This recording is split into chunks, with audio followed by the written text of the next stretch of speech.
اللہ تعالیٰ نے ہمارے نبی پاک صلی اللہ تعالیٰ علیہ وسلم کو بے شمار اور لاتعداد عظمتوں، نعمتوں، سعادتوں اور بلندیوں سے سرفراز فرمایا ہے۔ ان میں سے حضور علیہ السلام کی ایک عظمت اور ایک بلندی یہ ہے کہ وَإِنَّكَ لَعَلَىٰ خُلُقٍ عَظِيمٍ، فرمایا محبوب بے شک آپ عظیم اخلاق پر ہیں، آپ کے خلق، آپ کی خو بڑی عظیم ہے۔ اخلاق کا مطلب انسان کے جمیع اخلاقیات، اس کے رویے، اس کا لہجہ، اس کے معاملات، یہ سارے اخلاقیات میں شامل ہیں۔ دیانتداری بھی اخلاقیات ہے، سچ بولنا بھی اخلاق ہے، کنجوسی اور بخیلی سے بچنا بھی اخلاق ہے۔ انسان تمام رذائل سے اپنے آپ کو محفوظ رکھے، اچھی عادات، اچھا رویہ، اچھی سوچ، اچھا لب و لہجہ، لوگوں کے حق میں خیر خواہی کا جذبہ، دوسروں کے لیے اس کی طبیعت کے اندر اچھے جذبات، یہ سارا اخلاقیات کا معاملہ ہے۔ نبی کریم صلی اللہ تعالیٰ علیہ وسلم نے اپنی تشریف آوری کے جو مقاصد خود بیان فرمائے، ان میں سے سرکار نے ایک بڑا مقصد یہ بیان فرمایا کہ میں تمہارے اخلاق کی تکمیل کرنے کے لیے دنیا میں آیا۔ انسان بڑا پکا نمازی ہو، بڑا پکا حاجی ہو، اس کا سارا لباس مذہبی ہو، اس کا دعویٰ بھی یہ ہو کہ میں بہت کامیاب دیندار آدمی ہوں، لیکن اس کا رویہ، اس کا لین دین کرنا، اس کا لوگوں سے معاملات کرنا، اس کا لوگوں کے بیچ وقت گزارنا یہ ٹھیک نہ ہو تو کوئی بھی اس کی نمازوں پر، عبادتوں، ریاضتوں پر بھروسہ کرنے کو تیار۔ اقبال کہتے ہیں یہ ذکر و فکر، یہ نیم شبی، یہ ریاض تیری خودی کے اگر پاسباں نہیں تو کچھ بھی نہیں۔ یہ جو کچھ تو بتا رہا ہے، عبادتیں، ریاضتیں، پرہیزگاریاں، یہ اگر تیرے اندر کوئی تبدیلی نہیں لا سکی، نماز بے حیائی سے نہیں روک سکی، اور تیرے صدقات و خیرات کرنا تیری زبان کو میٹھا نہیں کر سکے، تیرے لہجے کو حسین نہیں کر سکے، تو تیری ساری یہ عبادتیں نتیجہ خیز ثابت نہیں ہوئی۔ میرے بھائیوں، ہم جب دنیا کے اندر جاتے ہیں، لوگوں سے معاملات کرتے ہیں، تو لوگ ہماری دیانتداری سے، ہماری سچائی سے، ہمارے وعدوں کی پابندی سے، ہمارے اخلاص سے، ہماری عاجزی سے، ہماری محبت سے ہمیں پہچانتے ہیں۔ لوگ لوگوں کو وردیوں سے نہیں پہچانتے۔ لوگ جب لوگوں کے ساتھ معاملات کرتے ہیں تو پھر انہیں اندازہ ہوتا ہے کہ یہ انسان کس طرح کا ہے۔ نبی پاک صلی اللہ تعالیٰ علیہ وسلم نے ارشاد فرمایا کہ تمہیں پتہ ہے مجھے سب سے زیادہ پیار کس سے ہے، اور قیامت کے دن میرے سب سے زیادہ قریب کون ہوگا؟ امتی کی ساری زندگی یہ دوڑ رہتی ہے کہ میں کسی طریقے سے قرب مصطفیٰ کو پاؤں۔ نبی پاک علیہ السلام کی نگاہ کرم مجھ پہ ہو تاکہ دنیا میں بھی، قبر میں بھی، حشر میں بھی، آخرت میں بھی میرے معاملات سنور جائیں۔ تو یہ بہت بڑی سعادت مندی ہے کسی کے لیے کہ حضور اسے اپنا محبوب کہیں اور قیامت کے دن اسے سب سے زیادہ قریب بٹھائیں۔ تو کریم فرمانے لگے تمہیں پتہ ہے میرا محبوب کون ہے، اور قیامت کے دن میرے سب سے زیادہ قریب کون ہوگا؟ اور یہ بات حضور نے 3 دفعہ ارشاد فرمائی۔ فرمایا جانتے ہو میرا محبوب کون ہے؟ جانتے ہو قیامت میں میرے سب سے زیادہ قریب کون ہوگا؟ حضور تو اشارتاً بھی کوئی بات کریں تو بڑی بات ہے، 3 بار ایک بات کو دہرا کے محبوب نے فرمایا میرا سب سے زیادہ محبوب وہ ہے، اور قیامت کے دن میرے سب سے زیادہ قریب وہ ہوگا جس کے اخلاق زیادہ اچھے۔ ساری محنت اپنے ظاہر پر نہ کریں، سارا وقت کپڑوں کو سجانے سنوارنے میں نہ گزار دیں، سارا ٹائم اپنی تصویروں کو درست کرنے میں ضائع نہ کر دیں۔ اپنے رویوں کو، اخلاقیات کو، اپنے معاملات کو، اپنے اٹھنے بیٹھنے کو، اپنی روزمرہ کی زندگی کو اچھے طریقے سے آراستہ کریں، مزین کریں، اور چند ایک چیزیں تو ایسی ہیں جن پر اور زیادہ توجہ کرنے کی ضرورت ہے۔ ان میں سے ایک اہم چیز جس کی طرف میں آپ کا اشارہ کرنے جا رہا ہوں، وہ اہم چیز یہ ہے کہ سب سے پہلے یہ دیکھیں کہ ہماری طبیعت کے اندر درگزر کتنا زیادہ ہے، معاف کرنے کا مزاج کس حد تک ہے۔ میں اکثر یہ دیکھتا ہوں کہ ہم چاہتے ہیں کہ لوگ صرف میرے معیار کے مطابق چلیں، میری طبیعت کے مطابق ڈھلیں، تو پھر تو میں ان کے ساتھ وقت گزارنے کو تیار ہوں۔ لیکن اگر ہمیں کبھی سامنے والے کی طرف سے مخالف رائے کا سامنا کرنا پڑتا ہے، اور کبھی وہ کچھ اپنی بھی رائے رکھتا ہے اور کچھ اپنی بھی مجبوریوں کا اظہار کرتا ہے، تو ہم درگزر کرنے کو تیار نہیں ہوتے۔ یاد رکھیے گا، اللہ تعالیٰ نے نا انسان کو خوبیوں اور خامیوں کا مجموعہ بنایا۔ انسان کے اندر بحیثیت انسان خامیاں بہرحال باقی رہتی ہیں، تو چونکہ اس میں خامیاں باقی رہتی ہیں تو ہمیں اس کی خامیوں، غلطیوں اور بشری کمزوریوں سمیت اس سے پیار کرنا پڑے گا۔ اگر ہم یہ کہیں کہ وہ کوئی غلطی ہی نہ کرے، اس کے اندر کوئی کمزوری ہی نہ رہے، کوئی اس کے اندر بشری تقاضا باقی نہ رہے، تو پہلی بات یہ ہے کہ ہمارا یہ مطالبہ ہی سرے سے غلط ہے۔ اس لیے کہ اللہ تعالیٰ نے بالکل معصوم تو فرشتوں کو بنایا ہے، فرشتے معصوم ہیں، اور اشرف المخلوقات اللہ نے حضرت انسان کو بنایا ہے۔ اس کے ساتھ اللہ نے یہ آزمائش رکھی ہے، تو انسانوں کے اندر کمزوریاں رہیں گی۔ نبی پاک صلی اللہ تعالی علیہ وسلم نے ارشاد فرمایا، جس آدمی کو غصہ آیا اور وہ اپنا غصہ نکالنے پر قادر بھی تھا، لیکن اس نے اللہ کی رضا کے لیے اپنے غصے کو کنٹرول کر لیا، فرمایا اللہ اس کے دل کو امن سے بھی بھر دے گا اور ایمان سے بھی بھر دے گا۔ نہیں، غصے کو کنٹرول کرنا ایمان کی مضبوطی کا باعث بنتا ہے۔ ہوں گے کچھ لوگ بیچارے جو کمزور ہوں گے، کچھ نہیں کہہ سکتے، آپ کا غصہ سہتے ہوں گے، یا کچھ ایسے لوگ ہوں گے جو آپ سے محبت بے پناہ کرتے ہوں گے، اس لیے آپ کا غصہ برداشت کرتے ہوں گے۔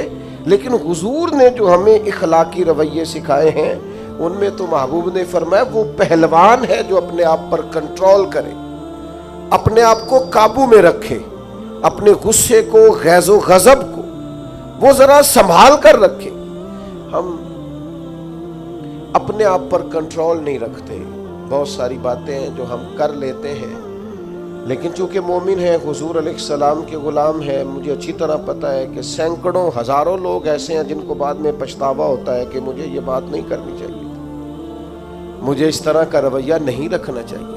کچھ بولیاں بول لیتے ہیں، لیکن چونکہ اندر ایک مومن بستا ہے، حضور کا غلام بستا ہے، تو پھر دل پچھتاتا ہے، سینے میں بات کٹکتی ہے۔ میرے بھائی بہت پہلے سے اپنے اوپر کنٹرول کریں، اپنے آپ کو غیظ و غضب سے، ناراضگی والے جملے بولنے سے بچائیں۔ ہاں، بالکل ناراض نہ ہونا بھی زیادتی ہے، ناراض ہونا بھی چاہیے، اور بڑا زبردست ہونا چاہیے، سخت شدت کے ساتھ غصہ کرنا چاہیے، پر کب؟ جب اللہ کی حدوں کو توڑا جائے، جب شریعت کی مخالفت کی جائے اور بے جا دین کی باتوں کو چھوڑا جائے، اللہ کی رضا کے لیے ناراض ہو۔ سیدہ طیبہ طاہرہ حضرت عائشہ صدیقہ رضی اللہ تعالیٰ عنہ فرماتی ہیں، کبھی اپنی ذات کے لیے حضور ناراض نہیں ہوئے، لیکن اگر اللہ کی حدیں توڑی جاتی تھی تو ناراض ہوتے تھے۔ چاہیے نا والد کو کہ بیٹا جان بوجھ کے نماز چھوڑ دے تو ناراض ہو، بیٹی پردہ نہ کرے تو ناراض ہو۔ چاہیے نا اسے کہ اگر اس کے گھر کے اندر کوئی غیر شرعی کام ہو رہا ہو تو وہ ناراضگی کا اظہار کرے، حکمت کے ساتھ سمجھائے، دانائی کے ساتھ تبدیل کرنے کی پوری کوشش کرے۔ آپ کا دل اس وقت پوری طور پر ناراض ہو جب آپ شریعت کی مخالفت ہوتے ہوئے دیکھیں۔ 10,000 گم ہونے پر تو جس کا دل پریشان ہوتا ہے، لیکن نماز ظہر قضا ہونے پر جسے کوئی اثر نہیں ہوتا، جو چند منٹ، آدھا گھنٹہ، پونا گھنٹہ نوکری سے لیٹ ہو تو احساس پیدا ہوتا ہے، لیکن کئی دن بیت گئے، فجر نہیں پڑی، کتنے دن گزر گئے،